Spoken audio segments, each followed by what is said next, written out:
ሰላም ውድ ፎር ኤልስ ስኪልስ አካዳሚ ቤተሰቦች ዛሬም እንደተለመደው ስለ ሞዳል ቨርቦች የምናይ ይሆናል ማለት ነው። ባለፉት ሁለት ተከታታይ ክፍሎች ካንና ኩድን አይተናል። ከዛ በኋላ ደግሞ ሜይና ማይትን አይተናል። ዛሬ በመቀጠል ዊል ኤንድ ውድ የሚባሉትን ሁለቶቹን ሞዳል ቨርቦችን እንዴት እንደምንጠቀም የምናይ ይሆናል ማለት ነው። እንደምናውቀው ሞዳል ቨርብ የራሱ የሆነ ራሱን ችሎ እንደ ቨርብ አያገለግልም። ነገር ግን ከሌሎች ሜን ቨርቦች ጋር ባንድ በመሆን እንጠቀምበታለን። አንድ ላይ በመሆን የራሱ ለየት ያለ መልእክት እንደሚያስተላልፍ አይተናል ማለት ነው ስለ ሞዳል ቨርቦች በምናይበት ወቅት። ስለዚህ ዊልም እንደዛ ይሆናል ማለት ነው። ስለዚህ እንደተለመደው ከምን እንጀምራለን ማለት ነው? ከሴንቴንስ ስትራክቸር እንጀምራለን ማለት ነው። መጀመሪያ ምን ይኖርናል ማለት ነው? ሰብጀክት ይኖርናል። ሰብጀክት ማለት አይ ወይ ዩ ሂ ሺ ዘይ ኢት የሚባሉት ናቸው። ከዛ በመቀጠል ዊልን ከተጠቀም ዊል የሚለው ይመጣል። ውድን በምንጠቀምበት ሰዓት ደግሞ ውድ የሚለው ይመጣል ማለት ነው። ከዛ በመቀጠል ሩት ቨርብ የምንላቸው ናቸው። ሩት ቨርብ የምንላቸው ምንድናቸው? እነዚህ ቢ፣ ሃቭ፣ አክሽን ቨርቦች ያልናቸው ማለት ነው። ያው እንደምታውቁት ቢ ስንል እዚህ ጋር ሩት ቨርብ ነው። ስቴት ኦፍ ቢንግ ቨርቦች አሉ። አም፣ ኢዝ፣ አር፣ ወዝ፣ ዌር፣ ቢንግ፣ ቢን የሚባሉት ማለት ነው። እነዚህ ጋር ፕሬዘንት ናቸው። እነዚህ ደግሞ ፓስት ናቸው። እነዚህ ደግሞ ፕሬዘንት ኮንቲኒዩስ እያልን ፓስት ፓርቲሲፕል እያልን የምናያቸው ናቸው። ቢ እዚህ ጋር የቃሉ መሰረት ነው ማለት ነው። ስለዚህ ቢ የሚለውን እንጠቀማለን ማለት ነው። ከውድ ቀጥሎ ሃቭ ኦር ፖሰሲቭ ቨርብ በምንጠቀምበት ጊዜ የፖሰሲቭ ቨርብ ዋና ምንጩ ሩት ቨርቡ ሃቭ ስለሆነ እንደዚሁ ሃቭ የሚለውን እንጠቀማለን ማለት ነው። በመቀጠል አክሽን ቨርብ ነው። ያው አክሽን እንደተለመደ ሁለት አይነት አለው። ኢሬጉላር ቨርብ እና ሬጉላር የሚባላሉ። ሬጉላር ከሆነ እዚህ ጋር ፕሌይ ኢዲ የሚሉት ናቸው። ኢሬጉላር ከሆነ ደግሞ እነዚህ ፓተርኖቹ የተዘበራረቁ በራሳቸው መስመር የሚሄዱ ናቸው ማለት ነው። ስለዚህ ሩት ቨርብ የሚባሉት ምንድናቸው? እነዚህ ኢት እና ፕሌይ የምንላቸው የመጀመሪያው የአክሽኑ ቨርብ መገኛ ናቸው ማለት ነው። ስለዚህ ዊል እና ውድ የሚለውን እዚህ ጋር ስንጠቀም ከነሱ በኋላ ቢ የሚለው የምንጠቀመው ሃቭ የሚለው ነው። አክሽን ከሆነ ደግሞ ቨርብ ዋን ነው የምንጠቀመው ማለት ነው። ስለዚህ ኢዲ የተጠቀመበትን እንጠቀም፣ ቢ ላይ ኢዝ ወዝ አንጠቀም፣ ሃቭ ላይ ሃድ እና ሃዝ የሚሉ ነገሮችን አንጠቀም ማለት ነው። ስለዚህ በዚህ መሰረት ዊል እና ውድን ሴንቴንስ ውስጥ አስገብተን መጠቀም እንችላለን ማለት ነው። ስለዚህ እነዚህ ዊል ውድ የምንላቸው ብዙ ጊዜ በተለምዶ ሁላችንም እናውቀዋለን። ውድ ኢዝ ዘ ፓስት ፎርም ኦፍ ዊል ማለት ነው። ፓስት ሴንስ ነው የውድ። ነገር ግን ልክ እንደ አክሽን ቨርብ፣ ልክ እንደ ስቴት ኦፍ ቢንግ ቨርብ፣ ልክ እንደ ፖሰሲቭ ቨርብ ቀጥታ የሆነ ትርጉም የለውም ማለት ነው። የራሱ የሆነ ሁለቱም የተለያዩ የሚጠቅሙበት ቦታ ይኖራቸዋል። ነገር ግን ለመያዝ እንዲመቸን ውድ ኢዝ ዘ ፓስት ፎርም ኦፍ ዊል ብለን ፎርምስ ኦፍ ዊል ብለን እንይዘዋለን ማለት ነው። ስለዚህ ቀጥታ የምናልፈው ስለ ጥቅማቸው ነው። ዊል እንዴት ነው የምንጠቀመው? ምን አይነት መልእክት ያስተላልፋል? እንዲሁም ውድ የት ቦታ ላይ ነው የምንጠቀመው?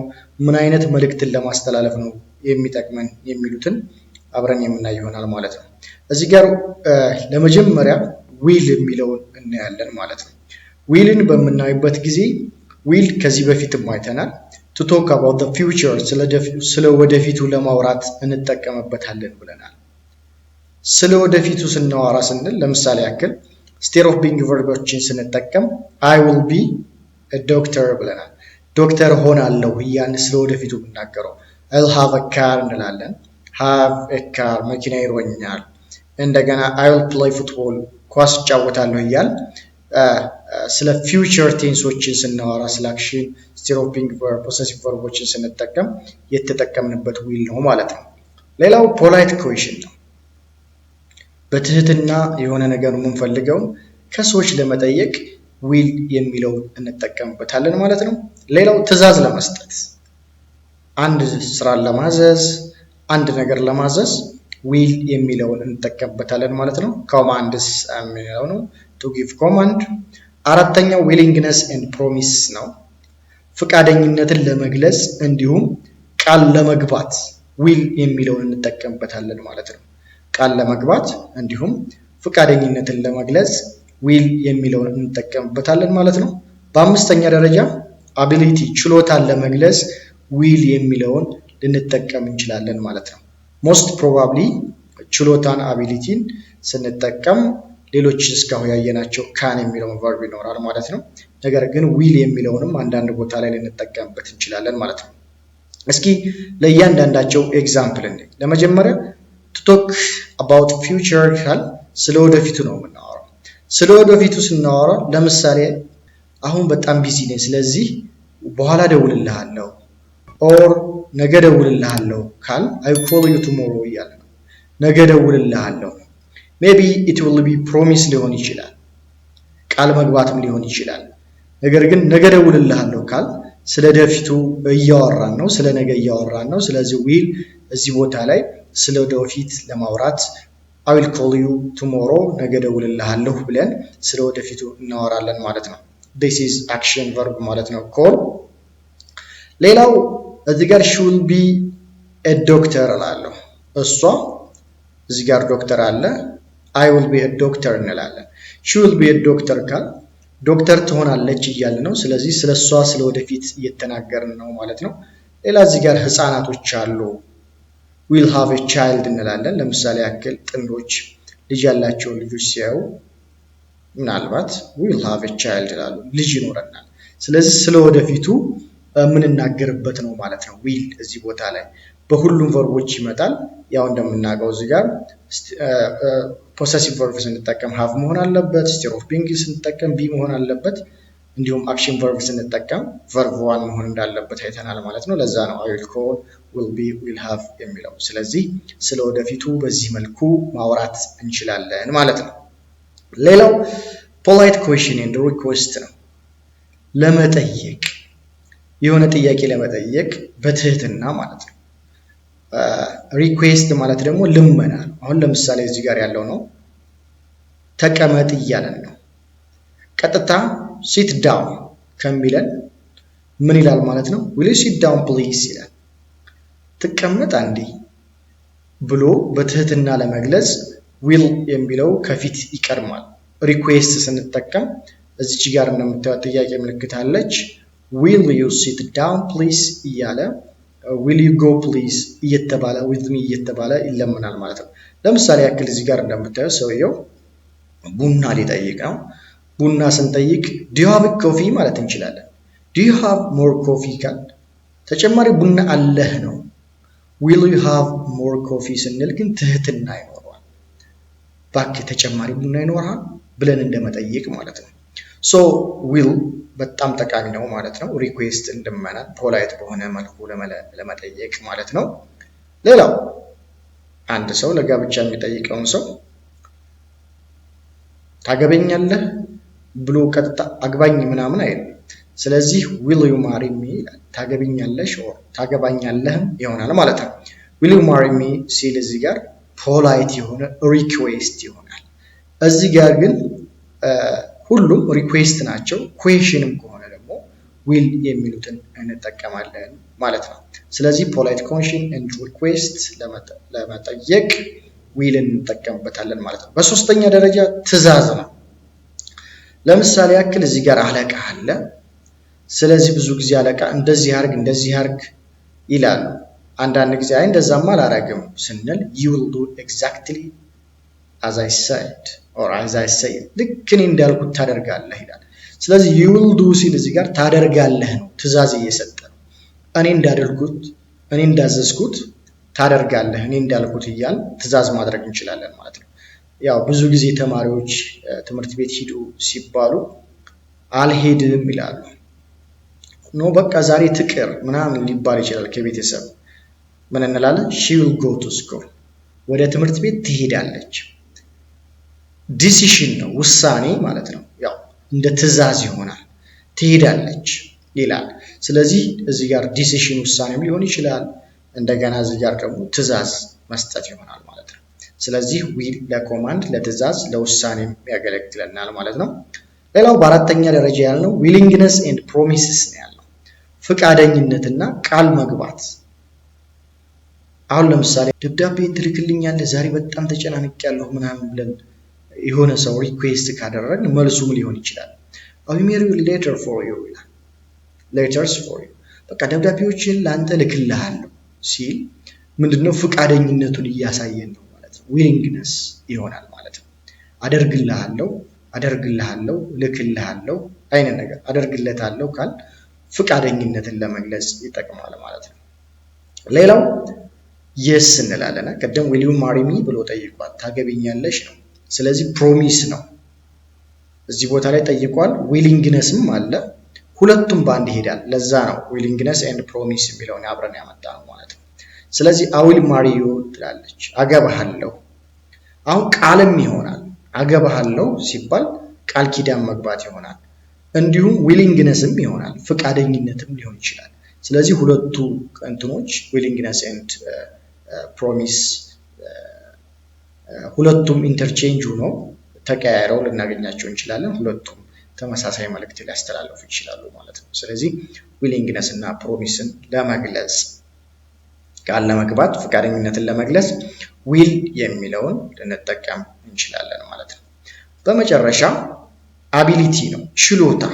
ለምሳሌ ያክል ይሄ መኪና ይሄን ያክል መሸከም ይችላል ብለን ልንገልጽ እንችላለን። በዚህ ኪሎ ሜትር ያክል መሄድ ይችላል ስንል the truck will carry loads up to 10 tons እንላለን።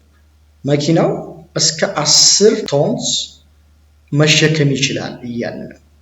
ፍጥነቱን ልንገልጽ the truck will go 100 miles per hour እንችላለን። ስለዚህ እዚህ ጋር will የምትለዋ ነገር ምንን ትገልጻለች ማለት ነው? can ነው። the truck can carry loads up to 10 tons ማለት እንችላለን። ability ሲባል ግን ክህሎት ሳይሆን ምንድነው መቻል የምንለው መሸከም ጋር ከፕሮፐርቲ ጋር ከማቴሪያሎች ጋር የተገናኘ ማለት ነው። the truck will carry loads up to 10 tons እያል the truck will go 10 miles per hour እያል ስለ ችሎታ ስለሚያደርገው ነገር መግለጽ እንችላለን ማለት ነው ዊልን ተጠቅመን። ስለዚህ ከሞላ ጎደል የዊል ጥቅሞችን አይተናል ማለት ነው። ስለዚህ የሚቀረው ምንድነው ማለት ነው? would ነው። would is the past forms of will ብለናል። ነገር ግን ከጥቅም አኳያ would በጣም ብዙ ጥቅሞች አሉት። ከሞላ ጎደል ሌላ ጊዜ ስለ would በሰፊው እናያለን፣ በጣም ሰፊ ጥቅም ስላለው። ነገር ግን ለአሁን ሞር እነዚህ ቤዚክ የሚባሉት መሰረታዊ የሚባሉት እናያለን ማለት ነው። would ለምን ያገለግላል ማለት ነው? ፖላይት ሪኩዌስት ኤንድ ኩዌሽን። ቅድም ዊልን ተጠቅመን በትህትና ለመጠየቅ እንደምንጠቀመው ሁሉ woodም ይጠቅመናል ማለት ነው። ሌላው to express repeated or habitual action ማለት በልጅነት ሊሆን ይችላል። እንደዚህ ያላረ በተለምዶ ጧጧት ሁሉ ጊዜ ሮጥ ነበር፣ ሁሉ ጊዜ ቁርስ ዳቦ ነው የምንበላው አይነት ነገር ነው። repeated ነው፣ የተደጋገመ ግን አላፊ ያለፈ ማለት ነው። እሱን ለመግለጽ ይጠቅመናል። ሌላው to express conditional ነው፣ ሁኔታዎች። hypothetical ማለት ይሄ ኢማጂነሪ የሆነ ነገር ቢሆን ብናደርግ ባገኝ እያል ያልሆነ ነገር ማሰብ ማለት ነው። ምኞትን ለመናገር ስንፈልግ would የሚለውን እንጠቀማለን ማለት ነው። በአራተኛ reported speech ማለት ነው፣ መልእክት ማድረስ አሉ ማለት ነው። እገሌ አለ፣ እገሌ አለች እያል ያለችውን ነገር ደግመን ስንናገር would የሚለውን እንጠቀማለን። ለምሳሌ ፖላይት እና ፖላይት ሪኩዌስትስ ኤንድ ኩዌሽኖችን ስናይ በትህትና ጥያቄዎችን ስንጠይቅ ለምሳሌ would you go with me እንላለን። will you go ማለት ምን እንችላለን? would you go with me እባክህ ከኔ ጋር ትሄዳለህ አይነት ነገር ነው። ትህትና አለው ማለት ነው። አሁን ለምሳሌ እዚህ ጋር ልጅቷ ቆማለች፣ በሩ ተዘግቷል፣ መክፈት አትችልም። ስለዚህ እቺን ሴት እዚህ ጋር የቆመችውን ምን ብላ ነው ልትጠይቃት የምትችለው? would you open the door please? would you please open the door ማለትም ይቻላል። እባክሽ አንዴ በሩን ትከፍችልኝ አይነት ነገር ነው ጥያቄው ማለት ነው። ስለዚህ እዚህ ቦታ ላይ ምንድነው እባክህ ያለበት ጥያቄ ነው። ፕሊስን ባንጨምርም would you open the door ካል ፕሊስ የሚለውን ያካትታል። ግን ፕሊስን ስንጨምር ደግሞ ሞር ትህትና ይኖረዋል ማለት ነው። would you please open the door? would you open the door please እንላለን። ስለዚህ would it is more polite than will ማለት ነው። will you go with me ከኔ ጋር ትሄዳለህ ትሁትና ይሆናል። do you go with me ከኔ ጋር ትሄዳለህ ጠበቅ ይላል። will you go with me ከኔ ጋር ትሄዳለህ ለስለስ ይላል። would you go with me please ነው እባክህ ከኔ ጋር ትሄዳለህ አይነት ነገር ይኖረዋል ማለት ነው። ስለዚህ would polite ላይ more polite than will ይሆናል ማለት ነው። ስለዚህ will wouldም ሁለቱም polite ላይ እንጠቀማለን። ሌላው repeated or habitual action in the past ያልነው በተደጋጋሚ or በልምድ ከዚህ በፊት ባለፉት ጊዜያቶች ስናደርጋቸው የነበሩ ነገሮችን ለሰው ስንገልጽ ምን እንጠቀማለን ማለት ነው? would እንጠቀማለን። ለምሳሌ ያክል እዚህ ጋር ህፃኗ ልጅ ከአያቷ ጋር ናት። ስለዚህ አደገችና ምን ብላ ትናገራለች? when I was a kid ትላለች። ልጅ እያለሁ I would visit my grandma every morning አያቴ ሴት አያቴ ሁል ጊዜ every morning ማለት በየጊዜው ጧት ሂጂ እጎበኛት ነበር እያለች ትናገራለች ማለት ነው። ስለዚህ በልጅነቷ ምን ታደርግ ነበር? አያቷን ትጎበኝ ነበር። ስለዚህ አሁን ላይ አርጋ ስለ ልጅነቷ ስታወራ ስለ አያቷ ጋር I would visit my grandma every morning ትላለች። እጎበኛት ነበር ሁል ጊዜ ጧት ማለት ነው። ስለዚህ habitual የምትባለው ምንድነው? ይቺ ናት። every morning ሁሌ ጧት visit ልምዱ ነው መጎብኘት ማለት ነው። እዚህ ጋር ያው ብዙ ጊዜ ህፃን እያለው ኳስ እንጫወታለን። ስለዚህ ትልቁ ነን ግን አንጫወትም። ስለ ለልጆቻችን ስንናገር ኳስ እንጫወት ሲባል ልጅ እያለሁ እኮ እንላለን። when we were boys or ስለጓደ ልጆች እያለን እኮ እኛ we would play football every day በየቀኑ ኳስ እንጫወት ነበር።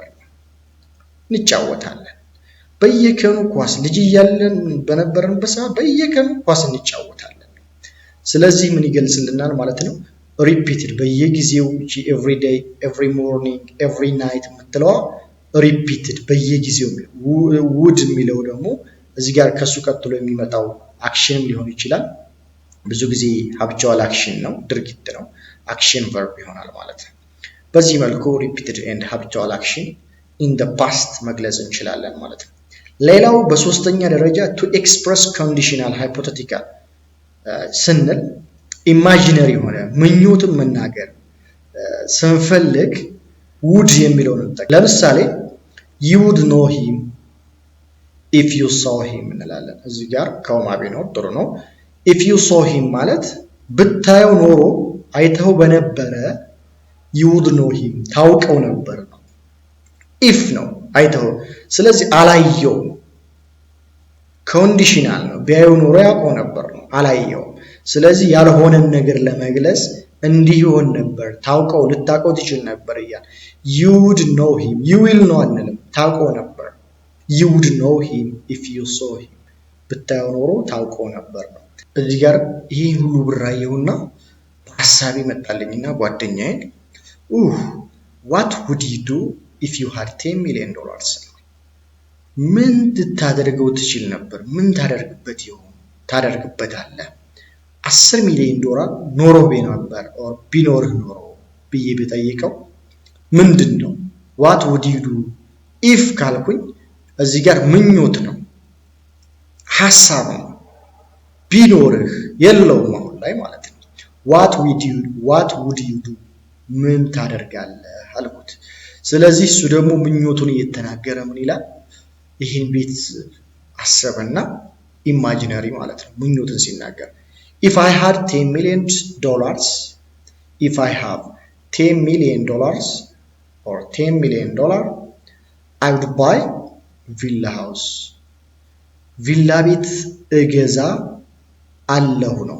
$10 ሚሊዮን ቢኖረው ይኖር ቪላ ቤት እገዛለሁ። I would buy villa house I will buy ነበር ትክክለኛ ቢሆን እገዛለሁ። I had $10 million I will buy villa house $10 ሚሊዮን አለኝ ቪላ ሃውስ እገዛለሁ ቪላ ቤት እገዛለሁ እላለሁ። ግን if I had ነው ቢኖረኝ እቺ if ያርኳ ምንድናት? ምኞት ናት ኢማጂነሪ ናት ሐሳብ ናት ሁኔታ ናት የለም ማለት ነው ነገሩ የሚነገርለት ነገር። ስለዚህ ቢኖር ቢደረግ የምንላቸው ነገሮች ናቸው። ውድ የሚለውን እንጠቀማለን ኢንስቴድ ኦፍ ዊል ማለት ነው። you will ነው አንልም። what will you do አንልም። what will you do ካል ምን ልታደርጋለህ ካል ያ ሰው ትክክለኛ አስር ቢሊዮን what would you do ካለ ደግሞ in the past ኮንዲሽኑ ቢኖርህ እያልን ነው። ይህ ነገር ይህን ሀሳብ ምኞትን ኮንዲሽኖችን ለመግለጽ እንጠቀምበታለን ማለት ነው። አራተኛ ሪፖርትድ ስፒች ነው። መልእክት ማድረስ። መልእክት ስናደርስ አሁን ለምሳሌ ልጅ ሆነን እንትና ስትልሽ ነገ እመጣለሁ ብላሻለች እንላለን። ይህ በእንግሊዘኛ ስንገልጸው ለምሳሌ ያክል እዚህ ጋር ሃና ሳይድ አለ። ልጁ መጣና ሃና አለች። ይሄ ሳይድ ሲል ፓስት ነው። she would bring the drink መጠጡን ታመጣለች። አያችሁ? ስለዚህ ሪፖርትድ ነው። እንዲህ ብላለች አሉ ማለት ነው ለመግለጽ። ሪፖርትድ ስፒች ለማድረግ መልእክት ለማድረስ አሉ ለማለት ውድ እንጠቀምበታለን ማለት ነው። ምክንያቱም ሃና ወደፊት ነው የምትመጣው፣ አልመጣችም። ነገር ግን ያለችውም ወደፊት እንደምትመጣ ውድ የሚለውን ስለ ፊውቸር እንደምትመጣ እንጠቀምበታለን። ለምሳሌ ያክል ቲቪ እያየን ነገ ፀሐይ ይሆናል አለ ኦር ነገ ዝናባማ ይሆናል አለ። ስለዚህ እኔ ለጓደኛ ያገኙትን ጥላ እንግዛ ምናምን ነገ ይዘንባል ካለ the weather report said it would be sunny this morning የዌዘር ሪፖርቱ ይህ የአካባቢው እንትን ማለት ነው ሁኔታ ምን ብለዋል? ነገ በዚህ ሰዓት ፀሐያማ ይሆናል ብለዋል። ስለዚህ ጥላ መያዝ አያስፈልግም እንላለን። ስለዚህ ሳይድ የሚል እንጠቀማለን ማለት ነው። ሁሌ ሪፖርትድ ስፒች ቢኮዝ እኛ አይደለንም የተናገርነው ሌላ ሰው ነው። ኢት ውድ ቢ ስንል ደግሞ ፊውቸር ይሆናል ነገ ጧት። ስለዚህ ዊል ነበር ኢት ዊል ቢ ሰኒ ነበር ያልነው። ነገር ግን ሪፖርትድ ስለሆነ ውድ የሚለውን እንጠቀማለን ማለት ነው። ስለዚህ ከሞላ ጎደል ዛሬ ስለ ሞዳል ቨርብስ ዊል እና ውድን እንደዚህ በሆነ መልኩ አይተናል ማለት ነው። ስለ ውድ በሰፊው ወደፊት የምናይ ይሆናል። ሰፋ ያለ ሌሎችም ተጨማሪ ነገሮችን ይዞ ጥሩ ጥቅም በጣም ብዙ ጥቅም አለው ማለት ነው። ስለዚህ ዛሬ ያየናቸው ምንድነው? ዊልን ስንጠቀም to talk about the future ብለናል። ስለ ወደፊቱ ለማስራት ለማውራት ብለናል። በትህትና ጥያቄን ለመጠየቅ ለመለመን ትዕዛዝ ለመስጠት you will do as I say እንዳልኩት ታደርጋለህ እንዳልነው ዊሊንግነስ እና ፈቃደኝነትና ቃል መግባትን ስንናገር ዊል የሚለውን I will marry you አምነው I will give you ሰጥሃለሁ ስንል ቃል ፈቃደኝነት ነው። ሌላው አቢሊቲ ነው ችሎታ the can will carry 10 tons እያልነው can carry እያልነው መኪናው 10 ኩንታል መሸከም ይችላል እያልን ማለት ነው። ሌላው ስለ ውድ ያወራ ነው ፖላይት ሪኩዌስት ነው and question። ስለዚህ እዚህም ፖላይት አለ ነገር ግን ውድ ሞር ፖላይት ነው። repeated habitual action ያልነው in the past በተደጋጋሚ ስናደርጋቸው የነበሩ ነገሮችን ለመግለጽ በልጅነት ሊሆን ይችላል በኃላፊ ጊዜዎች ማለት ነው። ሌላው ኮንዲሽናል ምኞትን ለመግለጽ I would buy a car if I had $10 million I would buy a car 10 ሚሊዮን ብር ቢኖረኝ ኖሮ መኪና ገዛ ነበር እንደምንለው ምኞትን ለመግለጽ ውድ የሚለውን እንጠቀምበታለን ማለት ነው። ሪፖርትድ ስፒች ያልነው መልእክትን ለማድረስ she said she would come tomorrow እሷ እንዳለችው ነገ ትመጣለች አሉ ማለት ነው። ስለዚህ ለዛሬ ዊል ውድ የሚሉትን እዚህ ላይ እናበቃለን ማለት ነው። I think it is very important በጣም ከተጠቀምንበት ሞዳል ቨርቦች በየቀኑ እንጠቀምባቸዋለን ማለት ነው በየጊዜው። ስለዚህ እነዚህ ሞዳል ቨርቦች ጥቅማቸውን ማወቁ የእንግሊዘኛ ቋንቋ ክህሎታችንን በሰፊው ያዳብርልናል ማለት ነው። ስለዚህ በመቀጠል shall and should የሚባሉ ሞዳል ቨርቦችን በሚቀጥለው ክፍል ይዘን እንመጣለን ማለት ነው። እስከዛው መልካም ጊዜ ይሁንላችሁ። ስለምትከታተሉን ስለተከታተላችሁ በጣም እናመሰግናለን። የ4L Skills Academy ቤተሰቦች ካልሆናችሁ ሰብስክራይብ የሚለውን ሂት አድርጉን፣ ላይክ እንዲሁም ለጓደኞቻችሁ ሼር ማድረጋችሁን አትርሱ።